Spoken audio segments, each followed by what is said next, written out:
Welcome to Small Biz Life, episode 122, 2018 Small Biz Tax Questions Asked and Answered.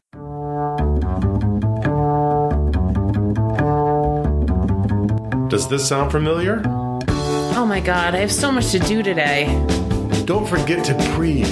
But I have almost 400 emails in my inbox and 30 phone calls to make. Have you looked into getting a virtual assistant yet? Oh, and I need to schedule all my social media posts. Did you drink anything today? I had coffee. Did you eat today? Did I mention coffee's a bean? This is Small Biz Life.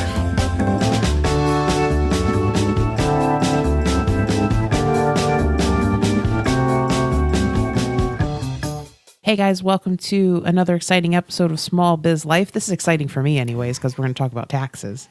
It might not be that exciting for you.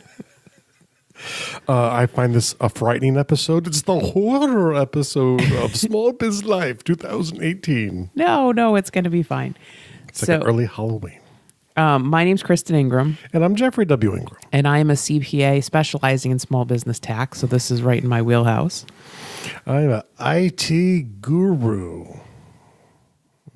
Still don't like that. Okay. Who thinks taxes are boring? No, I don't. Just taxation is theft. Sorry. Okay.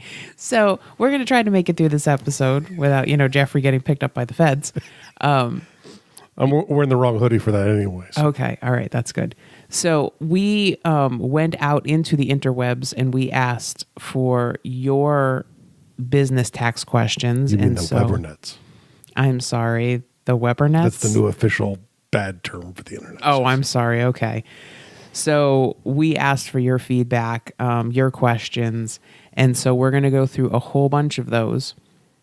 And before we get started, I'd like to let you guys know we're not going to talk about the tax changes in the new tax bill because we do not have time to go through that. However, on January 24th, which is a Wednesday at 2 p.m., we are going to be doing a webinar on the new tax bill, how it affects your personal taxes, your business taxes, and how it's going to affect your business in general.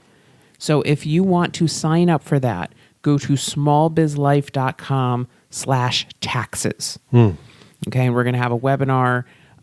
It's going to be an hour webinar, but it's going to take you through everything you need to know. So I think that you need to sign up for that. Space is limited. We only have 100 seats. So make sure you sign up for it now. And even if you can't make it, I know it's in the middle of the day, there will be a replay. So go sign up, smallbizlife.com/taxes. Yes, and whether or not you can get in, we will allow everyone who signs up to get access to the replay. Yeah, absolutely. Okay, so let's get started with all of our questions. All right. The first one we have is from Katrina Thurston, and it's, how do I do my own taxes without standing up and whacking my head against the wall repeatedly until the pain stops? Okay, so this one's a great question. Yeah, no, this one's really easy. You hire someone to do them for you. Says the tax professional. Okay, but here's the thing. Why would you want to do something that makes you repeatedly whack your head against the wall, causing pain? Why would you want to do that? You could probably hire somebody to do your taxes. Let's say, I don't know. I don't know where Katrina lives, but maybe it cost you $500 to $1,000. And you probably have a pretty substantial small business if you're paying that much. Yeah. But here's the thing, how much time are you going to lose in your business trying to do your own taxes when you could pay someone to do it and then go out and make 2, 3, 4 times that money? How much in medical billing? Yeah, exactly. So, it's funny because a lot of my clients are people who formerly did their own taxes and then just got sick of it. And it's funny because either they've saved so much time having me do it, right, that it is worthwhile for them. Or we have found deductions that they were missing that has more than made up for what they pay me to do their taxes. I'm gonna say this too. This comes from my industrial engineering background and my personal beliefs too. And time is the most precious commodity we have. There are better ways you can spend in your business than doing sort of high level because it changes and it's just radically changed. If it's really simple, I don't mind people doing their own taxes, but when it gets complicated at all, it's not worth it, to the point where if our business grows too much, Kristen will stop doing our taxes because it won't be a good use of her time anymore. So you have to keep in mind, that time is the most precious resource, and the only thing that we can do to not lose it is to spend some money. Yeah, exactly. So Katrina, I will really hope that you will look into having a professional do your taxes and save on those medical bills. And I think another thing that you can do to prevent head whacking during this time is to make sure your books are up to date. Just saying. You might want to check out episode 124 when that comes out. Yeah, absolutely. Okay, so what's next? LLC, sole proprietorship, partnership, S Corp, or C Corp. Ooh, okay. So... and what do we mean when I say all of those things, I guess? Yeah, so let's kind of talk about some definitions. So, okay, sole proprietorship is a single owner, right? That's considered a pass-through, which means it goes on your individual tax return. A partnership is like a sole proprietorship, except you have multiple owners. Okay, also considered a pass-through. Goes on your individual tax return.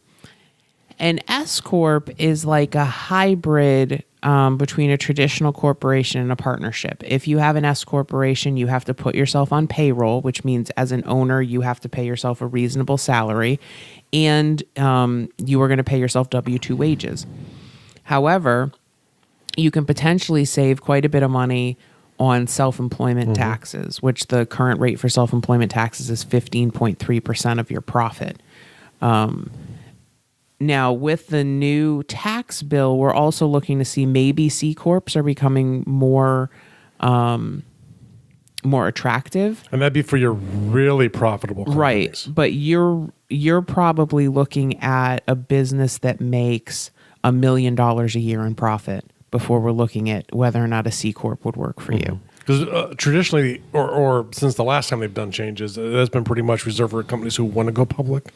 Yeah, pretty much C Corps were, if you thought that you were going to get a lot of venture capital, you eventually wanted to go public, we would look at C Corp. And all other businesses were one of the other three. Yep. Now, an LLC... always comes up in this conversation and should never. Right. An LLC is a legal thing. It's not a tax thing. An LLC, and you need to talk to an attorney about whether or not you should have one of these, but really it gives you legal protection, possibly. And so we can take an LLC and treat it as a sole proprietorship, a partnership, an S Corp, or even a C Corp. So when you figure out with your attorney whether or not you need an LLC, you then talk to your tax person and say, okay, for tax purposes, what are we going to do with this LLC? And we can, pick any of the options we've discussed. Yeah. And there is no one answer for everybody. No. I'll tell you, we have one business that's a sole proprietorship, and we have one business that's an S Corp. So there's really no blanket answer for that. You need to talk to someone who knows your specifics. And now certain types of businesses have restrictions, correct? Correct. So if you are a personal services company, which means if you're an attorney, an accountant, you cannot be an S Corp. So now the sole proprietorship business is my accounting firm, and then the S Corp is Ingram Digital Media. I cannot create an S Corp with my accounting firm. Now, is that a Connecticut rule? Because don't those vary state to state a little bit, or do those rules stay fairly consistent? That's a federal tax rule. Okay. Yep. If I created a corporation with my accounting firm, I would have to pay the top tax rate for a corporation, which is 35%. Excuse me. Yeah. That's why we didn't do that. Okay. Now, can I deduct my car? You can deduct your car. Now, there are a couple of different ways to do this. The way that most small businesses do it is they will write off their mileage, and the current mileage rate is about 54 cents a mile. And what you do is you track all your mileage. We use something called Mile IQ, which we'll put a link in the show notes for Mile IQ. Here's the thing, people think, well, if I just deduct my car, my actual expenses for my car, then I don't have to track all my miles. Well, yes, you have to track your miles no matter what. Yeah. So what my software can do is my software will actually look at your actual cost of your vehicle and your mileage and determine which one is better. For most of my clients, unless you've got like really heavy trucks and you're using those trucks 100% for business, for most people, it makes more sense to write off the mileage. Most small business owners are probably using maybe 30 or 40% of their mileage is business. And so, you really need to be getting to about 80% in order for us to really even start looking at So maybe actual maybe your cost. old-fashioned regional salespeople might fall into there, but not many other people. Yeah. Yep. Okay. Now, this is another good one, I think, for keeping your books up to date, and is, can I extend if I owe money? Because this usually comes up, I know, when people realize that they made a bunch of money because they just got their books caught up in late March and are trying to get their taxes done. Yeah, I get this question a lot, like April 10th. So you cannot extend if you owe money. You can file the form, but it won't be valid. An extension only gives you additional time to file, not additional time to pay.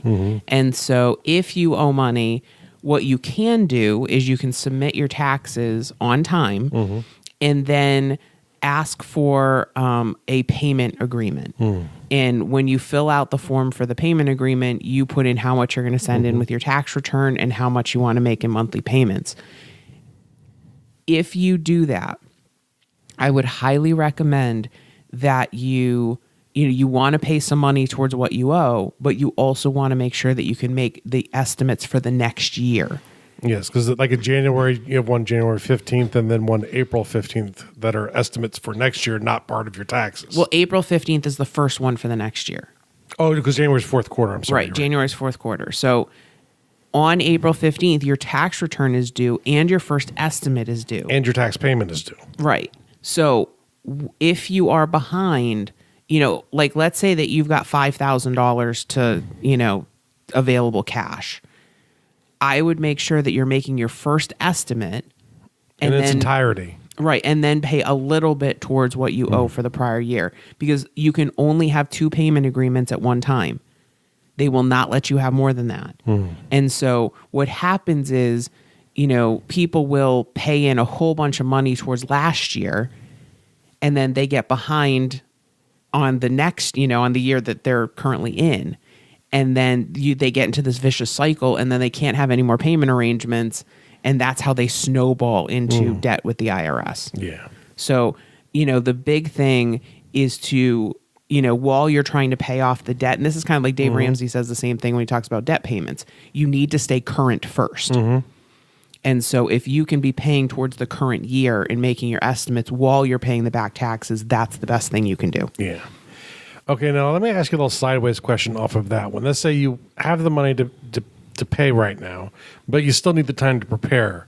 What would you suggest someone do in that circumstance? So make your best guess for how much you think you're going to owe, and you need to send in some money with your extension. So when you file the extension, you have the option to pay what you think you owe. Do that. Don't just send in with nothing, because if you owe in October, you're still going to get penalized all the way back to when you should have made the original payments in the prior year. Okay. So, yeah, if you've got the money, pay it, and make sure you pay your estimates as well, even if you Keep extend. that in mind. Yep. All right. Now, will I get audited if I claim my home office? Jeffrey dodges to the corner.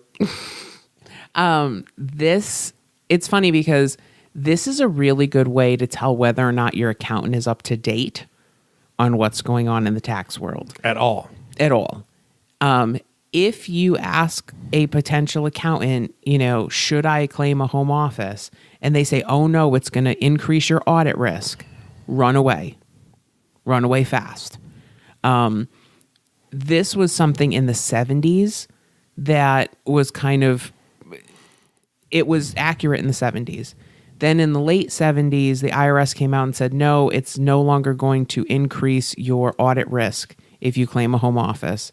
And now, the IRS really understands that there are a lot of people More than ever. Right. Because of the internet, because of the way we do business now, there are a lot of people who work from home and they run their businesses out of their home. So as long as you follow the rules that you have, a dedicated space that is exclusively and regularly used for business, you will be fine. Okay. It just because you put a home office on your tax return does not create a flag. Now, we created a home office thing. Was that just for HQ, or did we make that was for something HQ? else? Oh, okay. Never mind. You can't have it. Yeah. So if you're an HQ member, there is actually, I think in November's content, there is an entire home office form to help you keep track of your expenses for your home office. And if you're not an HQ member, go to smallbizlife.com/HQ. I think we're running a 15-day free trial right now on HQ. So, and that's kind of one of the things that we do in there is we're keeping our members updated on tax stuff and accounting stuff in addition to all of the content that we put out every month. So, and the accountability. I mean, there's a lot we do there. Yeah. We love it there. Yes. It's a lot of fun. Okay.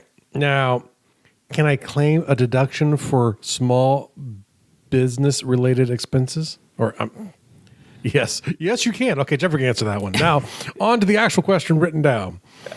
Can I claim a deduction for a business related entertainment? Okay, so for 2017 and previous years, yes.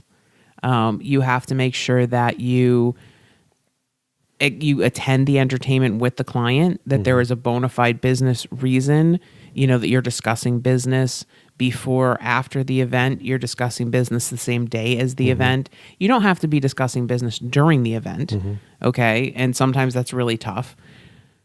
But starting in 2018, no, you can't. That's one change in the tax law. And we're going to be discussing many more during our webinar on January 24th. So go to smallbizlife.com/taxes and go sign up. Okay. Now, what's the difference between current and capital expenses? Okay, so anytime you see the word current related to accounting or taxes, it means less than 1 year.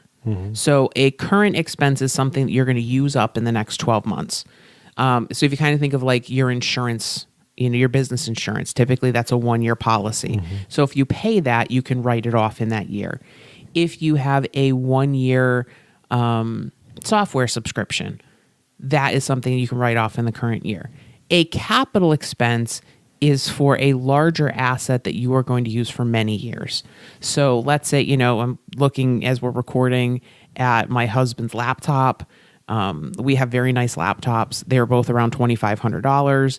That would be a capital expense, okay, that would be written off over time. Now, the nice thing with tax law is that we have all these ways to write off capital expenses in the year we purchase them. So one way that we can do that, there's a $2,500 threshold now for capitalizing expenses, which means that if you buy something that's less than $2,500, we can just treat it as an expense. You don't even have to write it down as an asset. We also have a provision that we can write off up to $1 million worth of capital expenditures for most assets, excluding cars. And we have bonus depreciation. We have all these different provisions that we can use. So the line between current and capital expenses is really blurred now because we have so many different ways to write things off to not treat them as capital expenses. Very good. Okay, now this next one is sort of a generalization because I know, I think starting this year especially, you've got a lot of questions on digital nomads. And digital nomad, for those of you who don't know, are people who literally, they travel around and work from wherever they are. They don't have a home base, so to say. Yeah. And I know you've been getting a lot of questions here, so I have just a simple one. Will it make my taxes easier? No, probably not. All of the digital nomads that I've worked with this year, they have, first of all, they don't have a home base. So typically you need to register your business somewhere, which means you're going to have taxes there. Then if you have a home address somewhere, and a lot of people do, they have they're using their parents' address, they're using a friend's address, they're using somebody's address, that creates a second home base for you. So now you have 2 states that your business is functioning in. The thing that you've got to be really careful with as a digital nomad is the states are looking at people who are traveling through their states and doing work there. And, and this is like, unless you're blogging about it or you're making a lot of money and you're getting on the state's radar, it's funny. I'll tell you a story. I was in a seminar and an agent for the Department of Revenue Services in Connecticut said that, he would drive down the highway and he would look for cars and trucks that had, like the USDOT. Well, no, that they had like either the USDOT or they had like their business on the back window or the business on their side window. And he would look up those businesses. And if they were driving around in the state, but they weren't registered in the state, he would start investigations on their businesses. And so, there are revenue agents that are actually out there for the states looking for businesses that aren't registered in their states, that aren't paying taxes in their states. Any state that you do business in, you could potentially have tax liability. And this one does radically vary state to state, correct? It's very different from state to state. But the rule, if you kind of want to see, well, how do we come up with this? If you look at athletes and musicians, when they play a gig or they play a game in a state, they have to pay taxes to that state. And so what the states are doing is they're looking at digital nomads going, well, we don't really know what to do with these people other than we know what we do with entertainers and athletes. And so we're going to treat these small businesses like they're entertainers or athletes. And if we catch you doing business in our state, then we're going to try to tax you. And all of the taxes, or all the states are pretty much tax hungry for revenue. So if you do it, be careful. Right. So don't do any work if you're in Connecticut. Definitely not in New York. Yeah. Okay. Now, I'm planning on taking a trip to a trade show. Can I bring my family along as a vacation and still deduct my expenses? So you can deduct your expenses. You cannot deduct their expenses. You also have to be really careful, too, on how much time you spend before and after the trade show as vacation, if you want to spend some time with them. But what I would probably do, if you're bringing your family along, don't deduct 100% of your room, especially if they're going to be staying in the room with you. Now, if it's just you and your spouse sharing a room, then I think that's fine. But once you get to the point where you've got like your kids staying in the room also. Especially if they're in the same physical room. And one thing that I'd probably do, like if you're eating out, I would get separate checks and just put you on one check and put the rest of your family on another check, just so that you have clean records for the IRS. Because the more that you start commingling all this, the more, if you ever got audited, they would question. Now, what problem is it if I have one account for my business and personal expenses? It just seems easier to lots of people if they only have to worry about one bank account. Okay, so I think that is a myth, because working with people who have not made the transition to two different bank accounts or that are paying all their personal stuff out of their business account, there are so many more transactions that you have to manage and you have to go through and you have to categorize. The problem with having one bank account, first of all, if you have an LLC, you're putting your LLC at risk, because an LLC is supposed to be a separate entity from you. And if you don't treat it like a separate entity, that limited liability that you're paying all this money for. But talk to your lawyer, it could put you at risk. Right. Talk to your lawyer, because it could really put you at risk. And then, secondly, from an IRS perspective, the more transactions that the IRS has to go through and deal with, the more likely it is they're going to go, oh, that's not business. Oh, that's not business. Oh, look at all the stuff that you're commingling together. We're going to go through everything. Which means if you got audited, it makes the audit more complex. It's so much easier. Just keep it all separated. It's less time for tracking. It makes things cleaner if you ever get audited, and it protects your LLC. Okay, this one looks like it's from Maya. Is I have an LLC and that I use for my UX/web design business, and the UX is a user experience work. I want to open a physical product business too that would be under a new name. Can I just use a DBA or do I need a whole separate LLC? Is it necessary for me to keep their expenses separate? Does it really matter since it's a pass-through LLC? Okay, so the IRS says that you can take any businesses and put them together as long as the ownership is the same. Mm-hmm. So because you'll own both of these businesses, if you want to treat them like one under one LLC, that's fine. The thing that you're going to want to do, though, is you're going to want to talk to an attorney to determine whether or not there is enough liability in one or both of these businesses that it might put the other business at risk. And once again, one that's familiar with the state where your LLC is registered from. Right. So, so make sure that you talk to an attorney in your state. But from an accounting standpoint, if you want to keep it all together, the IRS will not care, and it'll make your life a little bit easier. I would just be concerned about the liability aspect, which is why you're going to want to get an attorney involved. Okay. Now, what if you apply for a tax ID, but the business fizzles and nothing comes of it? So essentially, I think I'm going to start a business and then I decide not to. Okay. So that's why I always recommend that you make sure that you're really going to start the business before you get a tax ID number. And this is really fast. Yeah. It's like 5 minutes for someone like me. Yeah. So, I mean, usually when I'm doing this, like I apply for the LLC or, the entity first at the state level, and then I get the tax ID. But let's say the business fizzles and nothing comes of it. You're going to want to file one tax return with all zeros, so no revenue, no expenses, and mark it as final. So no matter how you form this entity, whether it's a partnership or a sole proprietorship or an S corp, file one tax return with all zeros, mark it final. That will close out the account for the IRS. If you do not do that, then the IRS is going to continue to look for tax returns for that entity, for that ID number, and can potentially go after you for non-filing penalties, for late filing penalties, and also the state too, whatever entity you formed under the state, if you don't pay all of your annual filings and your entity taxes, those penalties can get steep. Yeah. Okay. Very good. All right. Now, this next one, I'm sorry for whoever wrote it down because your name isn't here, but it's obviously from an individual. And it's talking about taxes for Kickstarter / Patreon. And I know it falls under gift unless you've exchanged goods. Okay.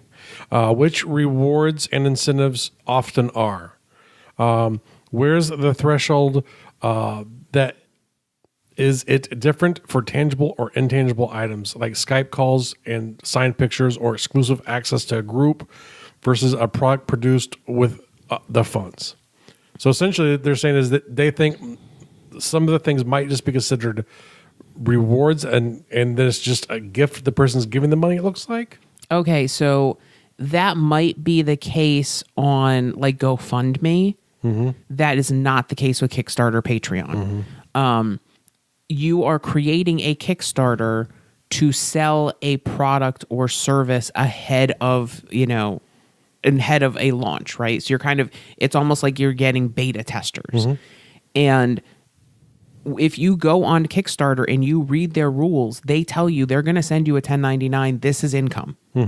Okay. And I know people who are podcasters who use it, and all they do is give like early access to their content, but some don't even have to do that. But I mean, they're giving you money for the services that you're doing. So right.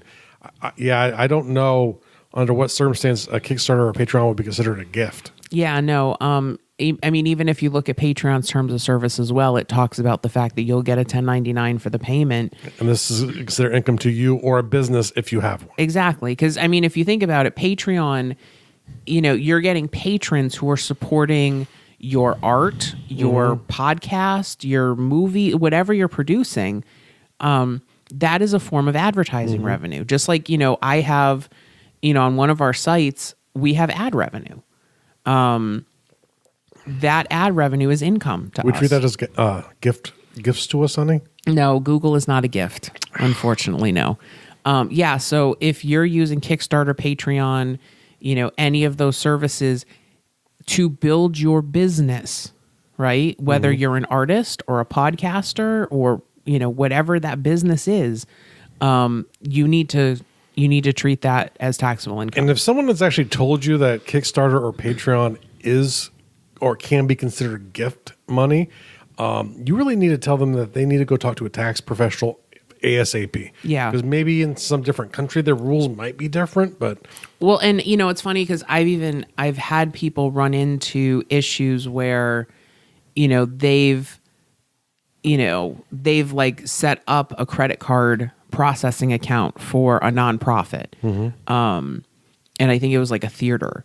And she used her social security number. Oh, no. Well, she got a 1099 for all of the processing. It had to pay taxes on that. Yep. And, she had to write letters to the IRS. She had to get letters from the nonprofit saying, oh, no. Or pay the taxes. Or pay the taxes, which would have been thousands of dollars in taxes. You've got to be really careful when you start getting into credit card processing and PayPal accounts. And even if you're just an individual and this is a doing business as, you can still get the tax ID. It also helps protect your social security number. Mm-hmm. Yeah, we recommend, if you're going to do a Kickstarter or Patreon, get, name your business, get a tax ID number. Try not to share your social security number online, people. Yeah, absolutely. Because the problem is you can only get one social security number, but you can get an EIN another EIN if that gets compromised. Yeah. Okay. Now this one's from one of our HQ members, Aurora. And actually, Constance had the same question. Oh, and Constance. Very good. So a twofer here. And are there any newsletters or other sites that we could follow to become educated in tax-related issues? Okay, so, if you're looking for like tax updates, the big firms actually do a pretty good job with this. My favorite is Grant Thornton, and we'll put a link in the show notes for Grant Thornton. They do, out of all of the tax update newsletters, theirs was the best. And I gave it out to a couple of people, and it was readable and understandable for people who weren't tax accountants. So, okay. And Grant Thornton has like small business ones. They have, so employment you can get tax. specific. Yeah. Yep. And those are all free. The other thing is if you're an HQ member, all of our HQ members are getting updated, especially this year as new regulations are coming out, as, the IRS is starting to kind of explain more of what's going on with the tax bill as they're, one thing that happens when legislation gets passed is Congress will go, well, IRS, you figure that part out. Like, we don't know what the new W-4s are going to look like.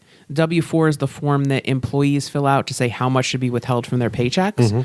We don't know what that's going to look like. We probably won't know what that's going to look like until the end of January, maybe the beginning of February. And so, but that's something the IRS is putting together. So, as the IRS starts releasing this stuff, we're telling our HQ members about it. So, you might want to sign up for HQ. If you sign up before the end of January, it's $39 a month. And for that, you're getting, an exclusive topic every month, a live call, all of our tech and tax updates, plus accountability in our Facebook group. Plus, you get the Small Business Dominator, I believe, too, to help you with your federal tax deadlines and some planning deadlines to make sure you're going through some essential steps for your business every month. Yep. So that is a monthly checklist that you can print out every month with all of the things that you need to get done administratively for your business. Where you actually just download a file to upload into your calendar, and it will actually add in stuff right into your calendar for you. Yeah, I love that. So actually, like the other day, it reminded me like, hey, your estimated tax payment is due. I thought that was pretty awesome. And that's Jeff on the tech side, like doing that stuff for our members. You're also going to get our time management course to learn how to time budget. You'll get the Focus Master Plan, which helps you look at your plans on a bigger scale. From a big to a micro scale. Right. And then we break it down so that you're going, you put together your annual plan, your monthly plan, your weekly plan off of that. So there's a lot of stuff that you get in free bonuses. Go to smallbizlife.com/HQ, check it out. There's actually a 15-day free trial right now. And check it out and see if it's for you. But there's a lot of value packed in. And I'll tell you that February 1st, the price is going up because you're also going to get access to all the content we did last year. So we've got 12 months of content. We talked about planning. We talked about QuickBooks. We talked a little bit about taxes. We talked about funnels and email and and social media and all sorts of things that are really important for small business owners, but that you guys just don't have the time to do the research on. So we do that for you. Yeah. So go check it out, smallbizlife.com/HQ. So thank you so much for joining us. Make sure that you sign up for the webinar on January 24th, smallbizlife.com/taxes. If you go to the website, you can get all the links we talked about in the show notes today. Thank you so much. We'll see you next time. This was Small Biz Life.